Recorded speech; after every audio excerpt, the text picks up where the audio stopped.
कप्तान के साथ इजहार मोहब्बत के लिए ये बच्चियां बरसरे मैदान में यहाँ ड्रिंक स्टेडियम में मौजूद खान साहब के लिए पुरजोश खड़ी हैं। आइए इनसे पूछते हैं कि ये उनसे किस तरह का इजहार मोहब्बत करती हैं। मैंने इमरान खान के लिए शेर लिखे हैं। अगर कांटे हैं राहों में बिखरे हुए, अगर कांटे हैं राहों में बिखरे हुए, पाबर हना चलो नोक पर खार पर। एक तमाशाए ज़िंदगी यूं ही सही, एक तमाशाए ज़िंदगी यूं ही सही, रक्स करते चलो तीर की धार पर। तुम में शामिल है सुर्खी जवां खून की, तुम में शामिल है सुर्खी जवां खून की, आसमानों से रंगे शफक छीन लो। क्या देखते हो दस्ते सितम की तरफ, क्या देखते हो दस्ते सितम की तरफ, अपना हक चाहते हो तो हक छीन लो।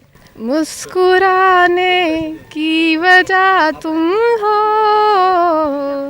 गुनगुनाने की वजह तुम हो, जिया जाए ना जाए ना जाए ना और पिया रे। बस, थैंक यू जी कप्तान साहब, मुस्कुराने की वजह तुम हो,